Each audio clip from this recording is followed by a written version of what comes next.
আমি ইন্দ্রাণী শুরু করছি আজকে। ক্রমশ হাত থেকে বেরিয়ে যাচ্ছে আন্দোলনের রাশ। যেটুকু ছিটে ফোটাও ছিল তাকিয়ে দেখুন সেটুকু আর বিজেপির হাতে নেই। হয় কোট আনকোট এক অরাজনৈতিক মানুষজনদের হাতে যার ঘোর বিজেপি বিরোধী, আর খানিকটা হলো সিপিএম এর হাতে। কারণ এখনো শহুরে মধ্যবিত্ত উচ্চ মধ্যবিত্তের মননে মগজে বাম ধারণাটা ওই সিপিএম এর সঙ্গে মিশে আছে। এনারা গোসা করেই খানিক গিয়েছিলেন তৃণমূলে, খানিক বসে পড়েছিলেন ধুর সব শালা বাজে এমনটা বলে। সেই তেনারা আজ রাস্তায়, কেউ সরাসরি সিপিএম এর ঝান্ডার তলায়, কেউ বা ওই অরাজনৈতিক ব্যানারের তলায়। এদিকে ন্যাশনাল বিজেপির সঙ্গে আমাদের রাজ্যের বিজেপির মূল তফাৎটা হলো দেশের বেশিরভাগ জায়গাতেই বিজেপির এক বিরাট পরিকল্পনা সাজানো টিম আছে, তাদের রিসার্চ অ্যান্ড প্ল্যানিং টিম। সেই তাদের পরিকল্পনার পরে তা এক্সিকিউট করা হয়। আমাদের রাজ্যে সে কবে থেকেই বিজেপি চলে কলোকিয়াল ভাষায় হুপে, মানে হাওয়ায়। বাংলা বিজেপির নেতারা মনে করেন একটা হাওয়ায় ভেসে ভেসে তারা ক্ষমতা দখল করবেন, আর তার জন্য প্রতিটা নির্বাচনের আগে তারা ফেক নিউজ, সাম্প্রদায়িক প্রচার, মন্ত্রী শান্ত্রী এনে প্রচারে বিপুল টাকা ঢেলে একটা হাওয়া তৈরির চেষ্টা করেন। সংগঠন নেই তাতে কি, ওনাদের ধারণা ঠিকঠাক হাওয়া তুলতে পারলেই নবান্ন হাতের মুঠোয়।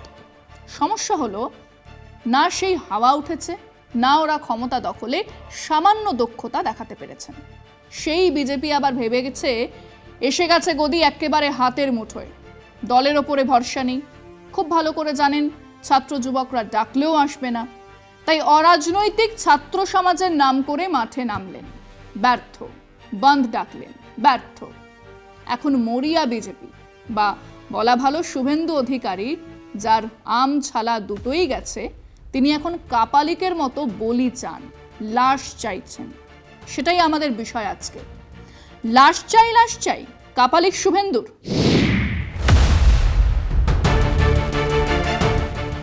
আরজিকর হাসপাতালে একটা মৃত্যু বলা ভুল, পৈশাচিক অত্যাচার, ধর্ষণ, নৃশংস হত্যা।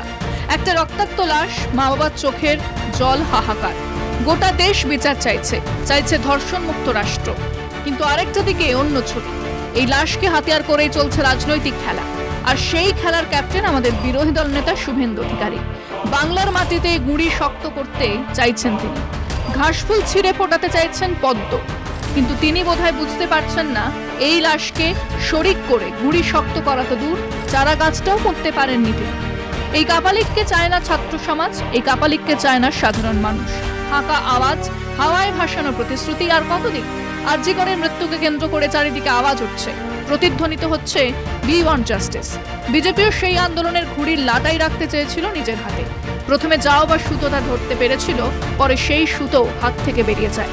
এখন সেই আন্দোলনটা শুধুই আমজনতার হাতে, বিজেপি বিরোধীদের হাতে। একের পর এক নির্বাচন বুঝিয়ে দিয়েছে বাংলায় প্রাসাদ তৈরি করা তো দূর, কুড়ে ঘরটাও জুটবে না পদ্ম শিবিরের কপালে। তারপরেও নাছোড় বান্দা, সংগঠন নেই, নেতৃত্ব নেই, নিবিড় পরিকল্পনা। তবুও লক্ষ্য নবান্ন, হাওয়ায় ভেসে আর কতদিন? তাই তো লাশকেই হাতিয়ার করতে চাইছেন বিরোধী দল নেতা। এই তান্ত্রিকের ভবিষ্যৎ কি? এই তান্ত্রিককে চায় না সাধারণ মানুষ, এই তান্ত্রিককে চায় না বাংলা। শুভেন্দু বলেছেন যেরকম ভাবে নেতাজি লড়েছিলেন সেই স্বাধীনতার লড়াই লড়তে হবে। ওই তুম মুঝে খুন দো मैं तुम्हें आजादी दूंगाর মতোই বলেছেন কিছু কথা। এখন সো কল্ড অরাজনৈতিক সমাবেশে হক সে মাঙ্গো আজাদি, জোর সে বলো আজাদি ইত্যাদি তো শুনেছি, কিন্তু আমাদের শুভেন্দু বাবুও কি সেই আজাদির চক্করে পড়েছেন? মানে দেশ চলছে বিজেপির নেতৃত্বে, নরেন্দ্র মোদীর নেতৃত্বে, আর তার এক অঙ্গ রাজ্য বাংলা নাকি পরাধীন, তাই উনি স্বাধীনতার লড়াই লড়তে চান। এই শান্তিকুঞ্জের মূর্তিমান অশান্তিটি জানেন না যে আদত স্বাধীনতার যুদ্ধে ওনার আপাতত নেতাদের নেতারা বিশ্বাসঘাতকতা করেছিল? জানেন না যে সুভাষচন্দ্র বসু সার্কুলার দিয়েই হিন্দু মহাসভার মুসলিম লীগের সদস্যদের কংগ্রেসের সদস্য হতে দেওয়া যাবে না বলে জানিয়েছিলেন? কাজেই হামাগুড়ি দিন, হুপ হুপ করুন, নবান্ন দখলে যান, টাচ মি নট বলে চেল্লান, প্লিজ স্বাধীনতার কথা মুখেও আনবেন না। ওই শব্দটা গোলামের দাসেদের মুখে মানায় না। এবং এসব উনি সত্যি করেই চান নাকি? সেটাও নয়। এক কাপালিক ঘুরে বেড়াচ্ছে লাশের সন্ধানে, অমাবস্যার রাতে লাশের পিঠে বসে সে সর্বশক্তিমান হবার সাধনা করছে। কোনো স্বাধীনতা ইত্যাদি বকওয়াস নয়, স্রেফ লাশ চাই যে কোনো মূল্যে। তার পরিকল্পনা চলছে। উস্কানি দিয়ে, লাঠি গুলি চালিয়ে একটা লাশ কাপালিকের বড্ড দরকার। আমরা জানি, আর আমাদের মতো আম আদমি যখন জানে, তখন শুভেন্দুবাবু নিশ্চিন্ত থাকুন, আপনার এই পরিকল্পনা দিদিমণিও জানেন বলেই এই সংযম আমরা দেখছি। বিভিন্ন সরকারের অর্ধেকের অর্ধেক ঘটনার প্রতিক্রিয়ায় গুলি চালিয়ে দিয়েছে। এখানে এখনো চলেনি। হায় কাপালিক, এখনো লাশ পায় নাই। আমরা আমাদের দর্শকদের জিজ্ঞেস করেছিলাম যে আমরা মনে করি বিজেপি আর তাদের এই বাংলার নেতৃত্ব শুভেন্দু অধিকারী একটা লাশের অপেক্ষায় আছেন, উস্কানি দিচ্ছেন রোজ। একটা লাশ পেলেই এই আন্দোলনকে আরেকটা স্তরে নিয়ে যাওয়া যাবে বলেই তিনি মনে করেন। আপনাদের কি মতামত? শুনুন মানুষজন কি বলেছেন। আজকের দিনে যে আরজি করের ঘটনা নিয়ে বিজেপি পেছন থেকে উস্কানি দিয়ে কিছু ছাত্রছাত্রী বা কিছু দুষ্টু লোককে রাস্তায় নামাচ্ছে, টোটালটাই কিন্তু ওরা দাঙ্গা লাগিয়ে পার্শ্ববর্তী দেশকে একটা ফলো করে ক্ষমতায় আসার চেষ্টা। হাজার হাজার লক্ষ লক্ষ লোক গোটা পৃথিবীতে যেটাকে নিয়ে তুলপার হচ্ছে, এই জিনিসটাকে উনি ধামাচাপা দেওয়ার এত চেষ্টা করছেন কেন? সাধারণ মানুষ হিসেবে আমি আন্দোলনকে সমর্থন করছি, কিন্তু রাজনীতিকরণ যদি করা হয় তাতে আমি শুভেন্দু যেটা করছে একটু বেশি বাড়াবাড়ি করে ফেলছে, কিন্তু আলফাল বকছে, বকে দিয়ে তো চলে যাচ্ছে। সে তো আমি দেখছি না যাবার মাঠে নেমে। সবাই বলছে যে বিচার চাই, এখন তো ছোটো বাচ্চা থেকে একদম বুড়া পর্যন্ত সবাই। বিজেপি আর শুভেন্দু নিজেরাই পশ্চিমবাংলায় লাশে পরিণত হয়েছে।